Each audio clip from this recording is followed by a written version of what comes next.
Hey, welcome to the Story Studio podcast. Today we're going to be talking about the Joaquin Phoenix movie, You Were Never Really Here, so don't listen if you don't want that spoiled. You should maybe listen to that. Maybe you should watch it before you join in and listen to this I episode. think there are some people who could watch that movie and still not have it spoiled. They'll just be like, what happened? I have no idea what happened in that movie. Yeah, I sort of... yeah, okay. Well, that's something we can discuss as well. I feel a little bit of the same. Wait. Dave, you're the first person to always tell me how dumb people are. You're telling me that, okay, well, okay, we'll save it. You're right. You're right. Right, save it. Okay, so do we have any, does anybody have anything cool, especially our special guest, Joel Quinn, joining us today for, to help bolster Dave's love for this movie. I think that they've been talking about it beforehand. I think there may be some... If by talking, you mean furiously masturbating. Well, I was going to say there may be some rubbing and lube that come out a little bit later when we start talking about this movie. But yeah, so there's 4 of us today. If anybody has something cool or whatever, knock yourselves out. All right, there's 4 of us. Someone has to have something. Okay, I'll go. I'm going to continue riding Mr. Robot's dick and just say this week's episode, fuck. and I'm so annoyed that none of you are watching it, so I can't like talk about like what a mindfuck that show is. All right, I will catch up because I do want to talk about it. What season are you on? I think I've only seen the first 2. There's 4, right? Agreed. Me too. Yeah. So you got to catch season 3, which you could get on Amazon, and then season 4 you're gonna have to either get through cable or buy or whatever. I don't know. Yeah, my problem is never access to them. It's time to watch them. Right. Time to watch them is huge, but and especially because Mr. Well, stop Robot... watching TV with your family, for fuck's sake. See ya, honey. I'm going into the sealed chamber. That actually is a goal for me for 2021, but it'll be a while. I got a lot of shit to do in the meantime. Family movie night. No, fuck that. What'd you say, Joel? To stop watching TV with your family, or just to get caught up? No, to watch more. So I have the TV I watch with Cindy, the TV I watch with Ethan Haley, the TV you save so much time not spending time with your family. Oh, I know. It's just that we have different priorities, is all. That's not really the time I'm trying to save. I know I'll have plenty of it when they're both out of the house. I'm not that interested in saving it now. But I watched the first half of this with... I knew Cindy would not dig this movie at all. But I watched the first half of it with Haley yesterday. And she would have seen the first half. Well, okay. She had to go to something. So I'm like, hey, the other room. The other room. She had to go to the other room. See you, Dad. So we watched half of it, and then she was interested for sure. But yeah, it was the part where he was. Oh wait, no, sorry. Save that until we get to the right. to discussing the movie. We are going to spoil this movie. Yeah, that's gonna happen. Joel, you have any? Oh, Sean, you were kind of in the middle of one. You were starting to tell one, I think. Well, no, I actually started a project, a new book yesterday that I'm really, really like stupid excited about. And it's already kind of getting out of control, but it's also fun because I'm also a little caught up right now. And not only do I not have to rush this book at all, like it can take, whatever long it needs to take. It's a pilot episode for something that won't come out until 2021. And that's like way ahead. We've never been that ahead before. I love that you don't have to rush it yet. I wake up to a Slack that says, if you want to not start your thing and do a short story so you can hit the second episode of this. I'm like, no, I just plotted it out. You said there was no rush. We're going to take it nice and slow, because I originally suggested plowing through it so my head could stay in the game. You're like, no, we want to take our time with this. I'm like, okay. We do want to take our time, but I was feeling inspired. And what it was, like a half hour later, I took it back anyway. So, I almost just deleted the Slack. Sean's something cool is Dave's something uncool. That's happened many, many times. But yeah, I really like this. I really like the premise, and I like the story. I just like everything about it. It's fun. And I think it's Dave and I working really well together. And so, yeah, that's my something cool. Joel? Yeah, I was visiting my dad recently who has Netflix, and I don't. So I availed myself of his service to watch Bill Burr's new stand-up special called Paper Tiger. And I enjoyed it mostly because it reminded me of my angry old man future that's coming. It's only a matter of time. Yeah, he did a lot of yelling and telling people to get off his lawn. But I enjoyed it very much and recommend it to people who like to be offended a lot. Yeah, I watch it. It's good. Yeah, Bill Burr is really funny. I haven't seen the special though. But I didn't know. I don't know if it was because I just didn't know who Bill Burr was at the time, or I didn't recognize him. But I didn't realize that was him in Breaking Bad the first time I saw it. It wasn't until the second time through, and he's so fucking good. Like I only know he's Bill Burr because of the voice. There was nothing about his persona that he brought to that role. He disappeared and he was just that guy. That was really impressive. Yeah, his cartoon F is for Family is really good. He's essentially playing a version of his dad. And yeah, I watched the first couple episodes of that. I wanted to like it a little more than I did. But yeah, I mean, I liked it, but it wasn't like I got to watch all those episodes now. Like it. My something cool is it's a local thing that I just thought was amusing, and I think I've said this to you, Sean. So it's mainly for Austinites or other people where this is going on. But I just got tickets to Shit-faced Shakespeare again, which is wonderful. So Shit-faced Shakespeare, if you guys, I mean, because who has heard about it, is it's a very small Shakespearean theater troupe where they every night one of the people is assigned in a lottery, like they draw straws to just get totally shit-faced, like really, really drunk. And then they do the show, and it's wonderful. It's spectacular. I've gone twice, and I bought tickets to go back in a couple weeks. That is really genius. It is genius. All right. So why don't we move into talking about this movie, which Dave, do you want to get some like cocoa butter beforehand, or maybe some do you want to lotion, introduce or by telling us why you wanted us to watch this movie? I already have it applied. Why did I want you to watch this movie? Because, well, when I first saw the trailer for the movie, I was like, oh, this is something I would write. It's Joaquin Phoenix. He plays ex-Marine, ex-FBI agent who is just so weighed down by things that have happened in his past and post-traumatic stress disorder.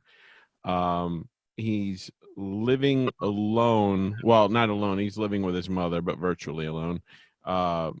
He has nobody in his life other than her. He's made it that way. Kind of reminds me of Leon in The Professional. Yeah, there was a lot of that. Very solitary existence. And what he does is he hires himself out to go and rescue children that have been taken, or children and teens that have been taken by other people, usually in the sex industry. I'm curious how somebody finds that much work doing this. I mean, I know it's prevalent, but I mean, unless he's traveling around the world, I guess.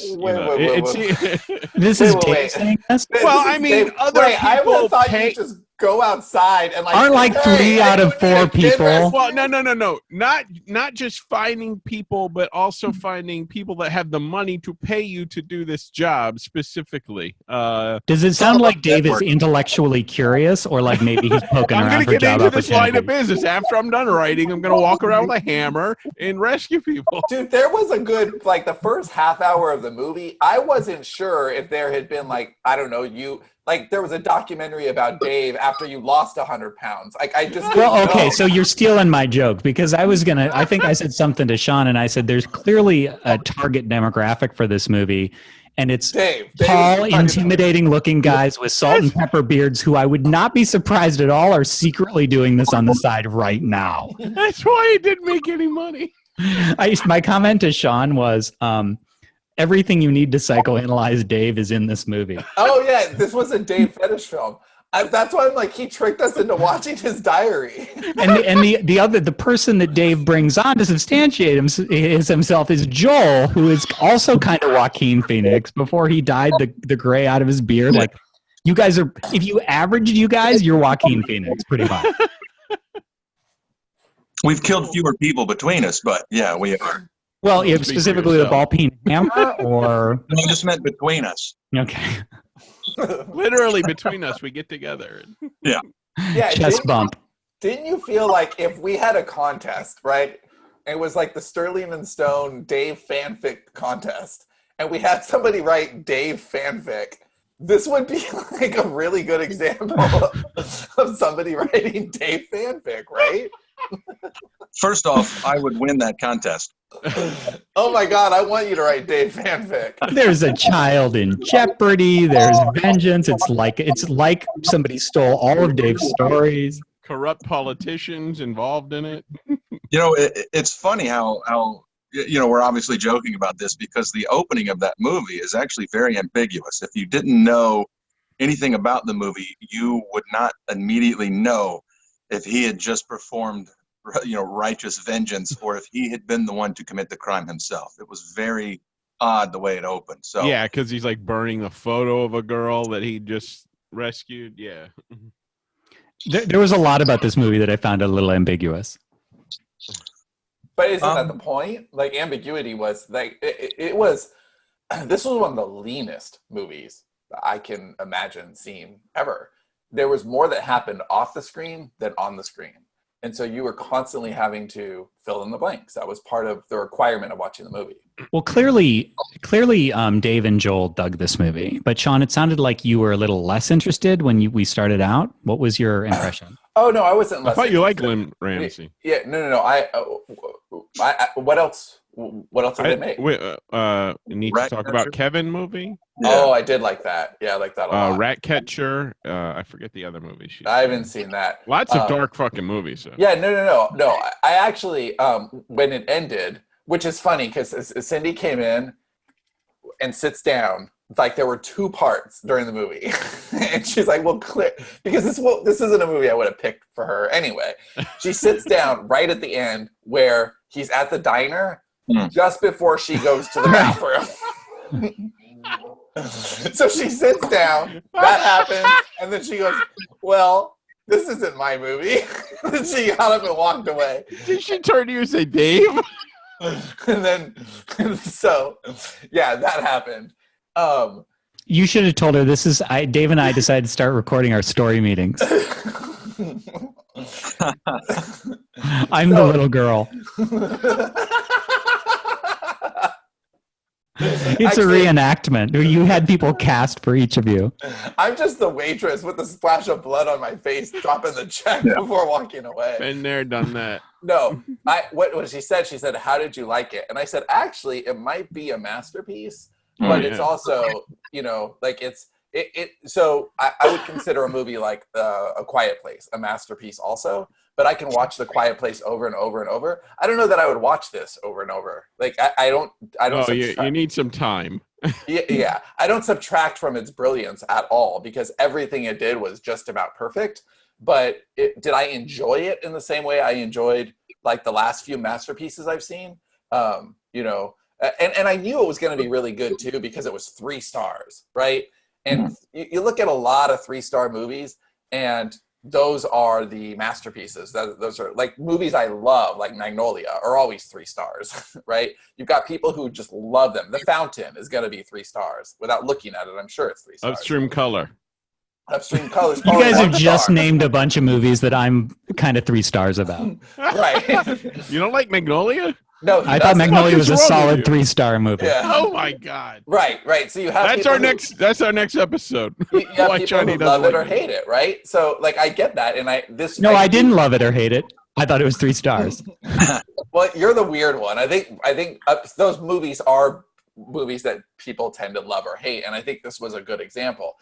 For me, like, I appreciated it more than I enjoyed it. The last few masterpieces I've seen, like Once Upon a Time in Hollywood, I went back to the theater 3 times to see that. Knives Out, I think looks like it might be a masterpiece. I might go a couple times to see that. This was, I can acknowledge that it's a masterpiece, and then just, yeah, I'm probably not going to see that again. Well, it's a masterpiece on actually 2 levels, which I think is pretty cool. And that is the story, I think, is phenomenal. You could watch the movie just for the story, and then you can watch it again just for the mechanics of the movie, you know, how it was made. And I think, and the performance, right? That's a separate thing too. Yeah. And to think that this is the guy who, I mean, we can't diminish Joaquin Phoenix's role in this, because as masterfully made as the movie was, as tight as the script was, this dude did this and the Joker. It doesn't even very similar. I thought the exact same thing. Okay, so kind of outsider, socially maladjusted guy, lives with his mom, doesn't get along with the rest of society, does fucked up shit. But well, no, one. Totally, they're totally different performances, and that's almost more interesting that they had some of the same DNA and are so different. The relationship with the mom, all the looks on his face, his body language. The Joker is about how he feels about what is being done to him, whereas this movie is about how he feels about the things that he has done, more than, you know, his trauma. And also, the Joker is more of a nihilistic man that just wants to tear society down. I mean, this is a man that's trying to save innocent people. There is a distinct difference. Oh, I made a casual comment, and you guys are getting all deep with it.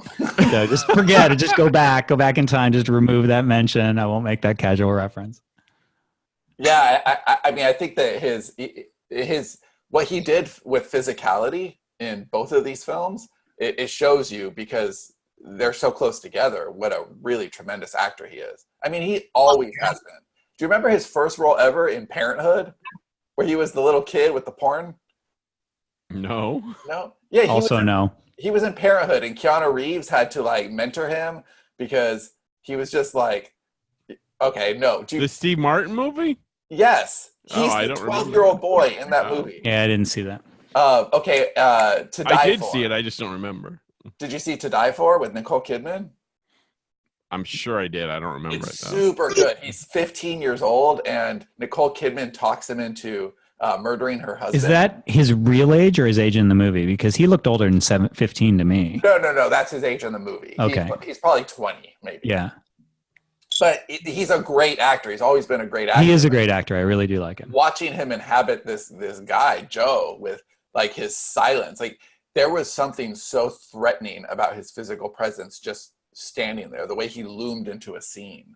And with the Joker, it was like he was almost like being pulled into the scene. He was retracting. It was amazing. He seems like the sort of actor that's very method actor, gets into the character, maybe. I think he's a little crazy in real life. There was that time where people thought when he went on Letterman and stuff and flipped out, and he was doing that.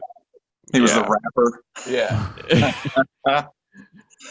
You say there was that time, as if maybe he was punking everyone, though. Well, yeah, but I mean, you genuinely wondered if, like, what the fuck happened. I still wonder that. I think that dude definitely has some screws loose. That's not diminishing him at all. Like, I think that enhances his ability to act. But yeah, I'll bet he's weird in person. I think he's weird in the right ways. No, I agree. Unlike Aziz Ansari, you could hang out with Joaquin. No. How would you feel about this movie, but Aziz was the lead? No. No. They showed too many people's feet in this movie, though. I was annoyed by that. Well, I don't remember the feet. They were close. Well, that's because you're not Dave. I don't like feet. Dave, don't go see Once Upon a Time in Hollywood. There were close-ups of the. Okay, so one of the flashbacks he has is where he gives he's in Iraq, and he gives this girl candy through a fence, and she runs away with it, all happy with it, and then some other kid, like, kills her for it, and you see her body twitching in the sand, and they show a close-up of her feet. Later they show a close-up of his mother's feet as he's about to Man, most people know nip slips, but Dave's got all the. I don't like feet. Dave's got tip slips. It was actually important that they showed the feet. I mean, there's also the scene where he's dropping the knife and pulling his foot out. Oh, yeah, that was rad. Yeah. And it seems to me that what Lynne Ramsay is doing is focusing on just the regular ass mundane stuff before she hits you with the very important part of the scene, which is, him with a bag around his head or something like that. So she's starting with the thing that you can, that you understand, that you can immediately put yourself, oh, that's feet. He's just sitting in a chair. Holy Christ, he's got a belt around his head. So I think it was purposeful, and it wasn't just to bother Dave. That was the added but see, to me, if she started reverse with the bag around the head, I wouldn't be as disturbed as until they got to the feet. No, I can't take anymore. That's why he's so fucked up. All the feet. So Johnny, how did you feel about it? The movie in general? Yeah. 3 stars? Yeah, 3 stars. I mean, I really enjoyed Joaquin Phoenix's performance, but you're also, I think we're all noticing that I'm the outsider on this because you guys have named like 4 or 5 different movies that you guys all feel are masterpieces, and I've been mad on all of them. So there should be no surprise here. It was just honestly, like, I realized this is the opposite of what Dave is into, but it was a little too mysterious for me. I wanted a little bit more than, like, I had to figure too much out. And I like that for... Well, that's all those other movies we mentioned. That's what they all have in common too. They require a lot of the viewer. See, I thought this one was the most straightforward, though. I mean, it's very obvious what's happening. Yes, but this one fit your style, Joel. Like I think it fits. Yeah, I think it kind of fits both of your styles. It's a 100-page book that it's based on. Yeah, right. Exactly. So Joel wrote the book. Fuck the details, right? But clearly, this director has not read it, but that'd be awesome. I credit fuck the details for my. Well, if it had been written beforehand, maybe, but there's zero chance. But still. See, I read Joel's book as my marriage manual. See, that's. They started as my wedding vows. I mean, because really, it's the same aesthetic, right? Mm-hmm. Joel writes like this movie feels. There are, like, Joel's work does require you to really pay attention because there is stuff that's happening off page and it's implied, and you better understand it, or you're going to get lost. He is giving. See, I would characterize it differently from not really paying attention, because not paying attention to the like, okay, so if I could say, well, there were things that confused me or that weren't as smooth for me, and then the answer is because you really need to pay attention to the movie, that implies that there's some sort of deficit in my attention or ability to understand. I actually don't think that's true. So Sean just sent me a Slack before the podcast started, and he was like, there's seriously something wrong with both of us. I had one beat. I was going to write 3 chapters today, but I took this very simple beat and wrote 5,200 words because neither of us are able to be succinct. Like, neither of us are able to fuck the details. And it's built in. Like, it's not a choice. It's just how we are. So I think that it's hard. I think it was a little harder for me because in the shoes of the storyteller, I would have wanted to explore a lot of that. I would have tried to connect in a more overt way the flashbacks and the trauma that he had in the past to the present.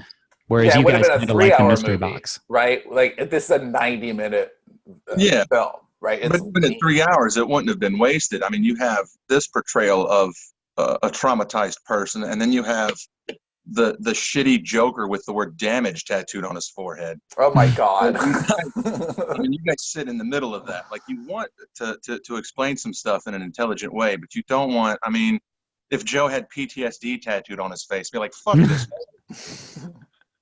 What would you have done differently, Johnny?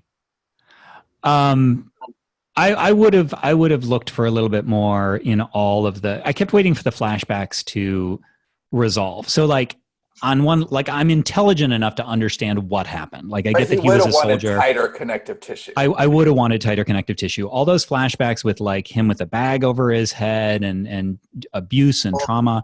I understand what was happening there, but I would have wanted to explore that more. And for me, it was a little too sparse to be as satisfying as it would have been for me. There was a scene. I didn't read the book. I was going to get it, but I didn't think I'd have time, even though it's 100 pages, to read it before we did the episode. But I read about it, and I saw some people talking about it.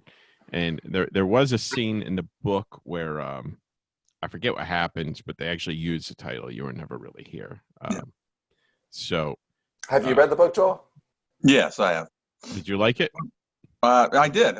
I mean, it ends differently than the movie. The movie actually continues on from where the book ends. But I mean, they do it in the movie too. At the beginning, you hear the voice say, "You were never really here." Oh, okay, I missed that. Okay, And that's one of the things about it that I think informs his background even more than the flashbacks, and that is how he sees himself. He sees himself as not being there. There are often times in the movie where he disappears inexplicably. You see him between a train car, and then the next scene, he's gone, even though it's obvious he's still there because he hasn't gotten on the train, or he's drinking from a fountain. He looks over at a little kid. The kid looks over, and he's not there, and the water's still going. You know, I mean, that's the way he sees himself. It's like at the beginning when he's coming up out of the shadows, and you can hear him mumbling, and it's not immediately evident if he's talking to himself or if it's his thoughts. And you realize if he's talking to himself, it's because he's sure that nobody's going to hear him because he's not really there. He has no effect on the world at all. I like how he's counting a lot of times, and the girl is also counting. They're both processing. Coping is what they're doing. Yeah.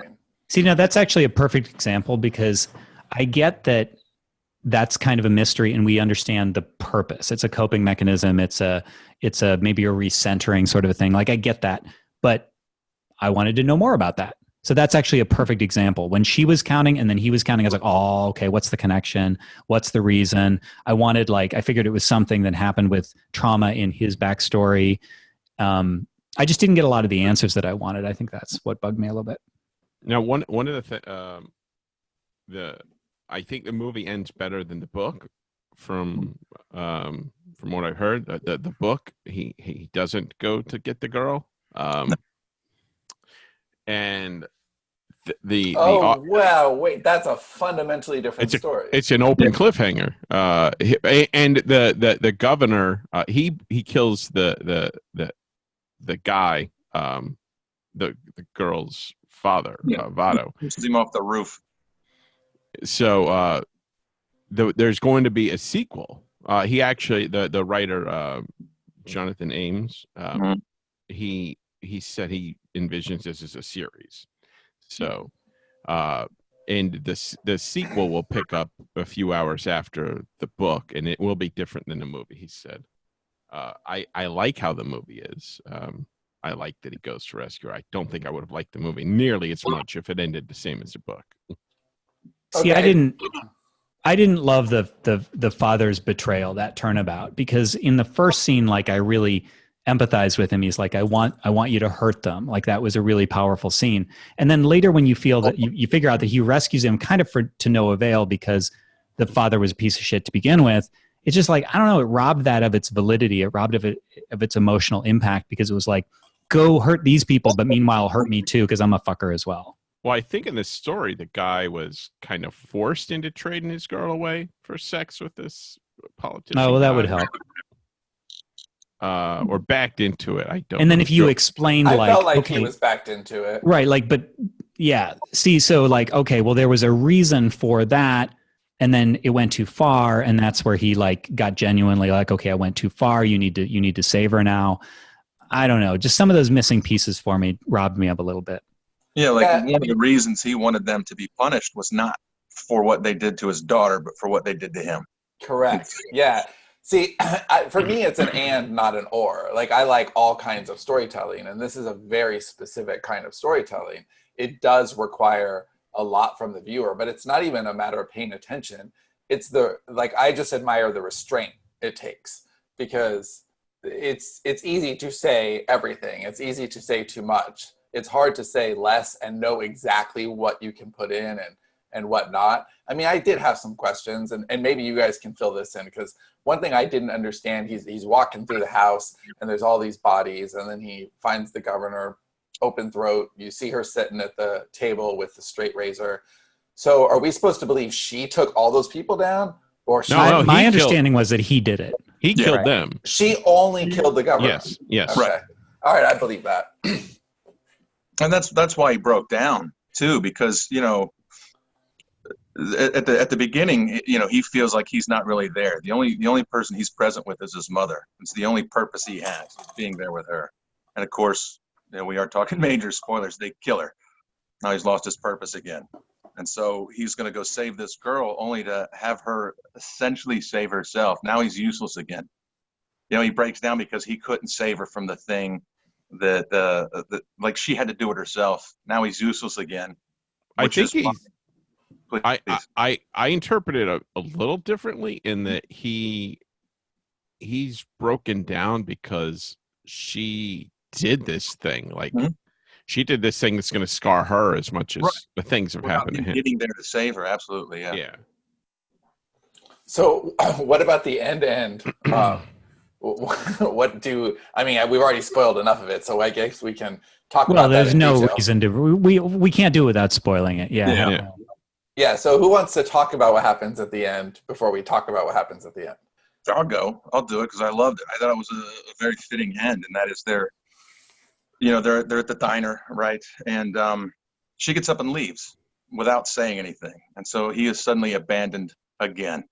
He has no reason to be there. He hears the conversations around him, and he's like, what would happen if I just blew my brains out right here? Nobody would notice. And it's a fantasy in his head, and he does it. And of course, in his fantasy, nobody notices. And then she comes back. And not only is he suddenly present in her life the way he was with his mother, but he feels like he is suddenly there again because something happens in the background. Somebody laughs, and they both turn to it and acknowledge that it happened. Whereas before, they were completely ignoring everything around them. So, yeah, that's how I took it. I took it as and then she says something. I don't remember exactly what it is, but it's really a beautiful hopeful. day. Yeah, it's a beautiful day, right? Just so full of hope. He agrees. He's like, yeah, it is a beautiful day. And then there's a clatter behind him. They are present. And they both have a tear, right? So it's the perfect. It's what Dave and I have talked about many times. It's the daisy and the sidewalk.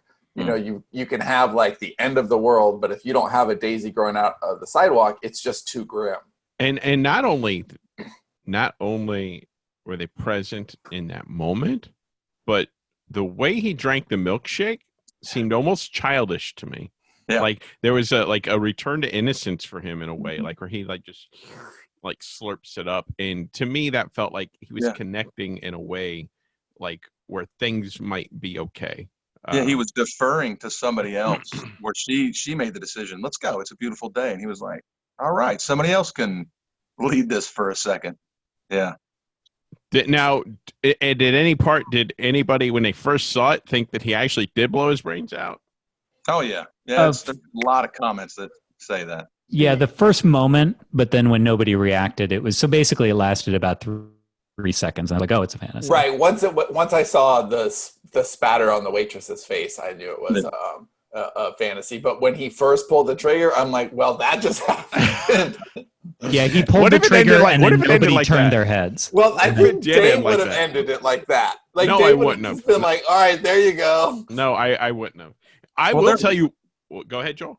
Well, there are some jackasses who think that the entire movie is in his head because he was strangling himself with a dry cleaning bag. I'm like, get the fuck out of here, man.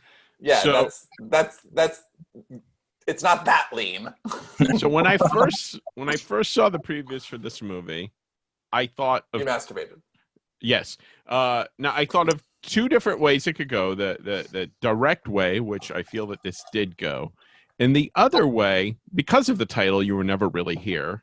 I had this idea in my head, and maybe how I might have changed it. I don't know that I would. But where the girl never existed, where he's doing all these things because he is on a continued mission of saving people. He needs a purpose in his life, so he's going around and saving people because he couldn't save others before, and the girl never even existed. That was kind of how I thought it would go, and how I might. I dig that, Dave. So that's what I might have changed if I had written it, not to diminish what it was, because I love it as it was, and I would watch another movie or read. I will read a sequel when it comes out, and the original. Yeah. Anything well, the cool thing. No, as a matter of fact, there was a thing that I would have done that they did, and that was they took the girl away from him. Like, he saved her, and then they show up his hotel room and take her back. So oh my God, that shot when he opens the door and then it's just like face. Yeah, man, yeah. crazy. Which scene? When He's the in the cops hotel with the girl, and then the crooked cops come in, and he opens the door, and he shoots the guy, but it lands on his face because the cop is behind. The bellhop or whatever. Yeah. So that's the one thing in this movie did not ring true at all. The cops would have just fucking iced him right there. Yeah, I agree. They did Don't give this guy a chance. Yeah, they gave him a chance because the one guy left, so he was one-on-one all of a sudden, and one-on-one with a guy like that. He's old boy. Yeah, it's almost like the villain that stops to explain his plan in full detail while you untie yourself. Like, it just felt. Joel, what do you think? I don't know, because it's another one of those things where there were no details of this person. Has this cop always been that dirty? Has this guy been the kind of guy who just goes in and just plugs people in a hotel room or whatever? Was he more concerned for the safety of the girl, so therefore he hung back? So I think it's explainable in a way where this doesn't seem like a common situation. And it's actually a thing you mentioned, Dave, like how many people are rescuing girls from sex traffickers with a ball-peen hammer? So not enough. Yeah. So it is possible that the cop just was not ready for, that ferocity. I mean, I know that there was camera footage, which is how it's represented in the movie when he goes in and he saves the girls. It's always that CCTV scene was rad. Where they keep cutting. Yeah, Johnny, how did you like that cameras scene? where nothing's on it. Well, I mean, let's be clear. I did appreciate the artistry of the movie. It just wasn't totally my cup of tea. Yeah, I thought that was a great scene. Yeah, the not synced audio where it would loop back because you're watching it like slightly out of sequence. That was just beautiful filmmaking. Go ahead. Sorry.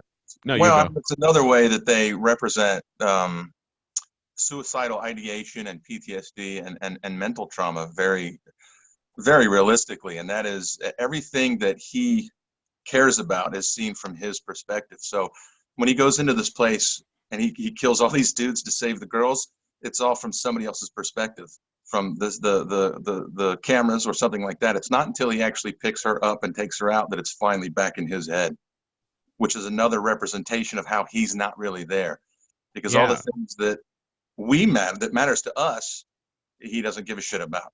Where's the fine? Go ahead, Dave. Well, that whole scene, the whole violent part of the scene is off camera, and it's in black and white. It doesn't return to color until you see a close-up of the girl's face swimming back into focus. The most violent parts of this movie are off camera, which is, like, again, it's a lot of restraint. Again, it's only the violent parts that he doesn't care about, though. When he offends his mother, that shit's right up front, because that's the thing he cares about. Now, so it actually shows him shooting the dudes and then being with the guy, which is what a great scene where he's singing the song to the dying guy next to him, feeds him one of his pills. But then at the end, when he goes back to the mansion, it doesn't show him killing everybody. It just shows them dead as he walks away. Now, I love that stuff with the singing to the guy, and that was just all a little too fucking weird for me. Like, okay. Well, I think it showed a gentle side of him. I don't know. Well, yes, but is that a gentle side that would ever, like, that's just a very odd way. Usually they save a cat or, dump money in the Salvation Army bucket. You don't, like, hold hands with your mother's assassin and sing to him. That was weird. Well, I saw a couple of things in that I liked about it. One is he knows he's already done the job. He doesn't need to stomp on the guy's face or whatever. He's dying right next to him. And now they have robbed him of the single thing that gave him joy, and that was caring for his mother, for this other person. It was almost like it was the last thing he could do to care for another person, in this house that he was going to leave. And so he gave this guy comfort and just sang him off into sweet release. So where's the line between, because Joel, you said, you think it's dumb that people think that the whole movie was in his head, that some people think that, but then, you made the point about how he isn't really there by some definitions. So where's the line there? So here's what I'm thinking of. That scene where the kid is coming out of the sex house or whatever, and he grabs him and beats the shit out of him and duct tapes him with, like, he's doing that on New York City street in public. And I'm just like, Okay, so nobody's noticing this? There's nothing going on? He did seem very, very careless about, what about when he just drops the bag of hammers or whatever in the maid's cart, right? Right, so that's that sort of thing. And that doesn't feel careless to me. That doesn't feel like the filmmaker didn't think of those things. So it feels like it's a deliberate choice. No, it's deliberate on his part. But I'm just curious where the line is there. So I actually could see the argument that he literally wasn't really there for those reasons. But I'm just wondering what you guys think of that.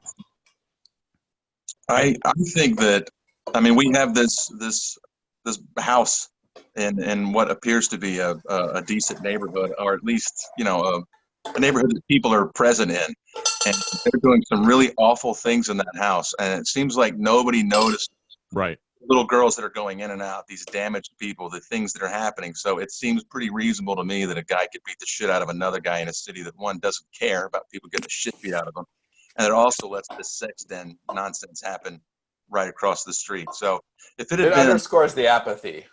Yeah, if it had been in the Home Depot parking lot under those archways, I'd have been like, this is weird. But I think it's artistically exaggerated apathy. I don't think that they were going for realism there. Yeah, artistically exaggerated apathy is fair. I don't know. Fucking violent shit happens a lot in this city, and people do look the other way. Well, people do look the other way, but I think they also call the police or record with their cell phones because you don't know what happened after he left, and he brought the kid to the car. I mean, he didn't nobody could see what he was doing to the kid in the car. But he's been doing this for a while. Like the cops would eventually be like, okay, I know that he's like, they don't like vigilantes either. I know the cops were in on a lot of this, but they did. They found him in the hotel pretty handily.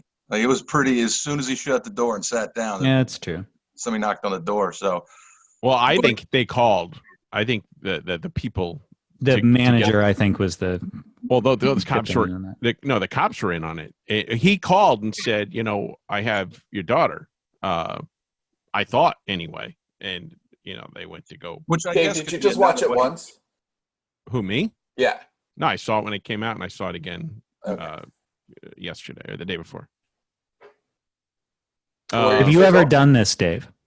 Not yet. Have you ever saved people from sex trafficking with a ball peen hammer? Because I can picture it. Now, do you feel like I like the restraint, and I like what Joel is saying about the violence didn't matter to him, so they didn't show it, and I love that choice. Do you feel that the not showing the violence robbed people of like a catharsis of giving these people what they got coming to them? Like usually you see that in an action movie, and people kind of not like at that. all. I mean, for me, I didn't need that at all. I appreciated the restraint way more than I would have appreciated the gratuity. And if you get a gratuitous scene that's like a hammer hitting a steak, it's almost like it's like the best parts of a horror movie are waiting for the blood or something like that, or not even seeing it. Like some of the best horror movies are suspenseful.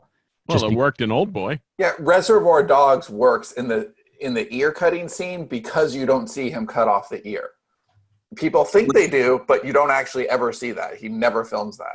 Which I think is why when he sees the throat slit, it's such a gut punch, not just to him, but to us too, because that is the most visceral scene. It is up close. It's because the guy that got shot in the belly, he's just sitting there moaning and there's blood around him or whatever. But this, it's very, very graphic. And then when she's eating, she's got the guy's blood on her hands. Yeah, it's all like she's putting his blood in her mouth because she's eating. Yeah. So I think that scene would have less impact if we had just spent 15 minutes on watching him beat the shit out of dudes with a hammer. Absolutely. Yeah. When you do see the violence in this movie, it's loud, it's highlighted, and it's there for a reason. That's why I love this movie, is because even if I'm not going to see it again for a long, long time, although this conversation is making me want to watch it like right now, actually.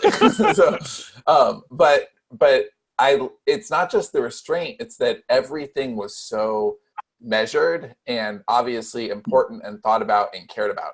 So when you see something like he's just dropping his, weapons of destruction in a laundry basket, it doesn't feel like a mistake. Nothing about this felt like a mistake or an oversight. It felt like an intentional story decision. And if we don't understand it, it's because we don't know what happened off camera, or, we're not privy to all the information, but it doesn't seem like a mistake. Where you see like these big Hollywood movies that, they have the full 2.5 hours, and they've got a lot of story threads going on, and they're showing you a lot and explaining a lot, but because they show you a lot and explain a lot, it leaves a lot of holes. Now, according to Wikipedia, Uh-oh. this movie tanked. Yeah. $7.5 million worldwide. Yeah, sounds about right. That seems criminal to me. Like, how can a movie so good be But so Dave, aren't you ignored? used to it by now? Because you were complaining about people not appreciating the fountain. 7.5 is completely. Dude, tell me how. I mean, other than tell me how this is commercial. Tell me one commercial thing about this movie. Well, I don't think it's necessarily commercialism. I think it's that people often confuse slow with boring, and this movie is very deliberate. And I think somebody's 10 minutes into it and they've already given up. Mm-hmm. They're used to the 1,000 edits in a fight scene and right. Look at this versus The Professional. Right, thematically there are some similar things there, but The Professional has it moves like a Hollywood film, even though it was a foreign director. Right, he came over and that was his first movie here. It's still. That opening scene where he's hiding in the shadows like Batman. Like, that is American cinema. This was more like Taxi Driver, really. I don't know. I watched Taxi Driver. Yeah, I've heard that comparison. I don't necessarily agree. Sorry, Dave. Well, but it moves. It moves like a 70s film. It doesn't move like a I modern. watched Taxi Driver because I'd never seen. I think I saw it when I was a child, and I don't remember. I watched it because I had seen comparisons of this to that. I did not like Taxi Driver. We can talk about that another time. I didn't get into Taxi Driver. But I do want to compare it to a movie that it is like Drive. Oh, with Ryan Gosling? Yes. I haven't seen that. Is it worth it? Okay, that's a slow burn movie. And that one did $76 million worldwide. Ryan Gosling, just to be clear. All right. Joaquin's better than Ryan Gosling. That's not the question. Right. Ryan Gosling is more commercial. We're not talking about performance. We're talking about commercial. Joaquin Phoenix is not a commercial actor. Ryan Gosling is a marquee star. It's different. Well, I think the differences lie deeper in the production, and that is it's a Scottish female director. There's not a lot of people willing to put any faith in that kind of a movie. And it's not a movie it's not about the action. It's not even really about him saving the girl. It's all about trauma. It's about being weighted down by mental illness and trauma and the effects of what that does to a person over a lifetime. Yeah. And there's a lot of people that don't want to look at that. They just don't want to see a realistic portrayal of what some of these dudes are going through. And it's just, I mean, it's easy to say it's not commercial, but I mean, come on, how do you sell that? Right. A Scottish female director is going to make a movie about a guy who is slowly unraveling under the weight of trauma that he's endured all his life. Oh yeah, let's make the popcorn, kids. I feel like if this wasn't a movie and it was a show, a prestige show on one of the either the cable networks or the streaming services, it would have gotten a lot more respect. Oh, 1,000%, dude. If this was 8 episodes on HBO. Absolutely, but TV is where character and slow burn thrives right now, not movies. Yeah. So this is interesting because it really brings to mind like that whole. Do you guys know about the war that Scorsese's having with Hollywood right now? Because all right, so this started like a month ago, and he said that the Avengers films are not cinema, right? Mm-hmm. And then a bunch of people got pissed off, and then he had to write an op-ed in the New York Times, which I haven't read, but I've read excerpts of, and is supposedly very good. And he clarifies his argument by saying, look, I'm not trying to shit on films like Avengers, even though he very obviously is. But he's like, I'm not trying to shit on these films. It's just that they're not really movies so much as theme parks. They're Disneyland rides. You go there for 2.5 hours and you're bombarded with special effects. They're not movies about the human condition. I would question whether he's seen some of these movies. I don't think he has. Okay, because they're deeper than you think. I totally agree with you. But here's the part where I do agree with him. Because when he was just mouthing off and not calling him cinema, I'm like, you old fucker. Like, just because like Spider-Man isn't Goodfellas doesn't mean it's not a good movie, right? Yeah. But here's what he's saying, and there is legitimacy to this. When that's the only thing that can succeed in the movie theater now, because a movie like his argument was that every artist, every director wants their movie to be seen in a theater with an audience. Like that is the holy grail. That is what they're going after. And when only, these big giant tentpole movies are the only things that people will leave their house to go see, it fundamentally changes the film going experience and changes what it means to be cinema. So yeah, he is an old get off my lawn fucker about it, but he's also like, not really. He's bitching basically, but selling his movie to Netflix, who a lot of people blame for the same thing. Right, but he tried to get that movie made for 20 years. No one would give him the money. Netflix is the first one. Yeah, the fact that he had it made with Netflix, I think, actually makes the opposite argument, because he was more interested in telling the story than having the big splashy opening. Right. Even though they gave him $4 billion to make Robert De Niro look kind of younger. True. So well, he's not without being a whore. I mean, come on. But the whole point is that like that is where these movies or these stories go. So like HBO had the Night Of is a good example. Like they could have compressed that into a 2-hour movie, and all the character study would have been missing from that. Yeah, I love that show. I did too. I thought it was exceptional. But can't you see how shitty it would have been as a 2-hour movie? Yeah. Right? But by the same token, I think this may not have been as good serialized. I mean, there are constraints of the medium that made this movie stand out. And one thing I wanted to talk about was the sound design, and that is initially when he feels like he's not there, the sound is not there. There's just disjointed voices, there's jangling noises and just things that jump out at you. But when he saves the girl the first time, there's like a comforting tone of music in the background that is reflective of his new mood. Mm-hmm. And then they take her back and it becomes even more disjointed and fragmented than it ever was. And then at the end, after he imagines killing himself, there is the refrain from a song that happens to be playing in the diner at the time, that the first time he experiences sound outside of his own little internal struggle and internal bubble. I don't think that would have been done as well over a longer period of time. I agree. But I think that we look at where storytelling is going and how streaming is changing that. So right now we have this period of correction where, movies are about the big Dumbo remakes and it just is. That is kind of where cinema is right now. And then you get the character explorations at home on television. You spend longer with these. But as all these streaming companies are coming out, and we haven't even hit HBO Max yet, which is next year. And I mean, this is just getting started.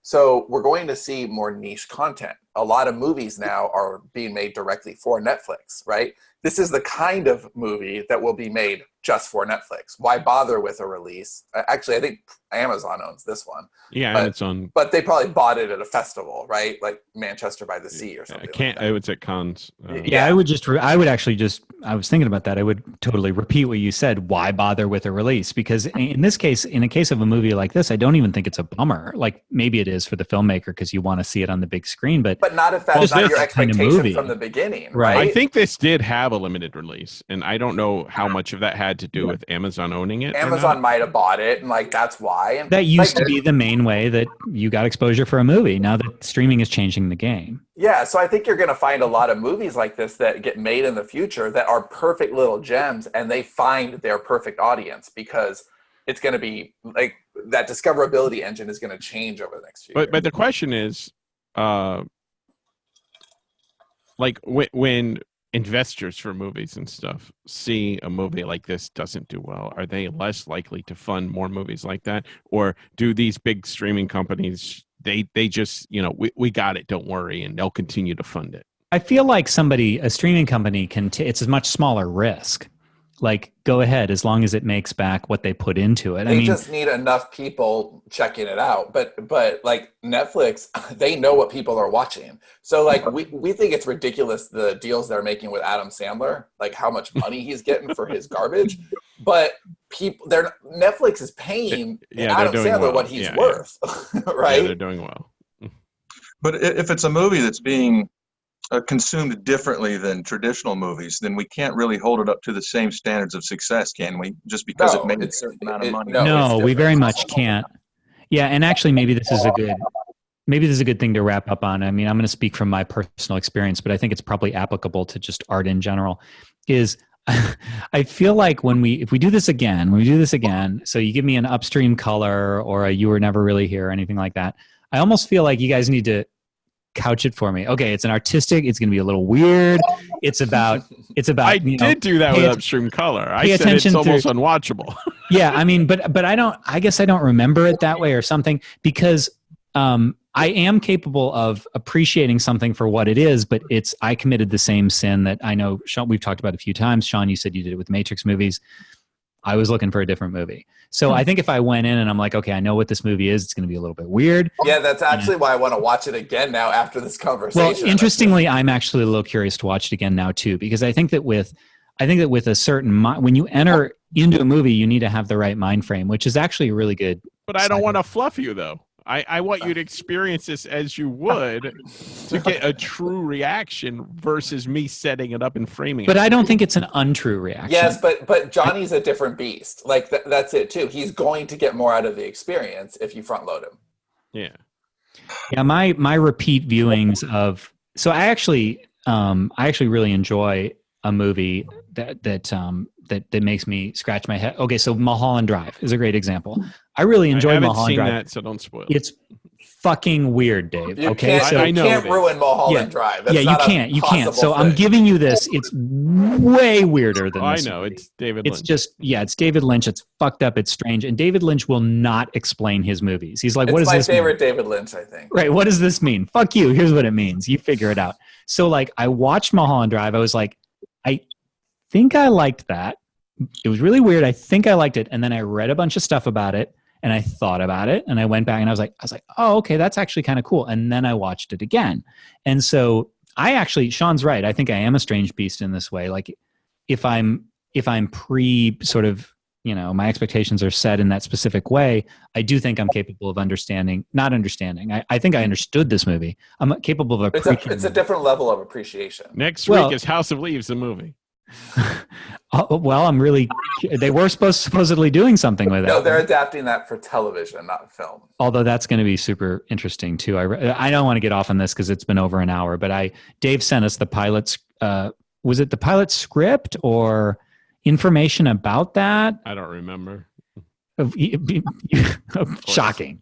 But Dave sent it. I want to say it was like the pilot script was circulated because I remember reading a screenplay and I was like, yep, that's an adaptation of that book. That makes sense. So I'm really eager to see that. All right. So call it a day. Sounds about right. All right. So I'll just remind you guys. Yes. Thank you for being on, Joel. Thank you for having me on. I appreciate it. I didn't get fluffed though, but. No, Dave's not willing to fluff any of us. No, but you did solidify the demographic for this movie for me, so that's good. It's that whole average Joaquin thing. So, but I will remind you guys that our sequel to Write, Publish, Repeat is coming out on December 12th, I think, and we have a pre-order up for that, and it's. Apparently I said in recent texts that something was going like hotcakes 2 or 3 times. And Sean was like, dude, what's wrong with you? Like, why do you say things are going like hotcakes? This pre-order is going like motherfucking hotcakes.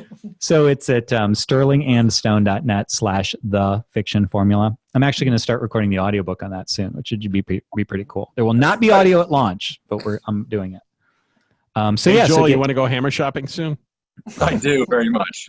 I already have a collection I'd like you to see first. Okay, I do. Awesome. I did enjoy that this scene where it's almost like he's seen a beautiful painting or a when he's picking flower. Out his hammer? Yeah, when he sees it from across the room, and there's just this moment in his eyes, like, oh, I really like that hammer. I'm going to go over there. I'm going to touch it Dave, lovingly. in your fantasies, it's not a hammer. What is it? What's your weapon of choice?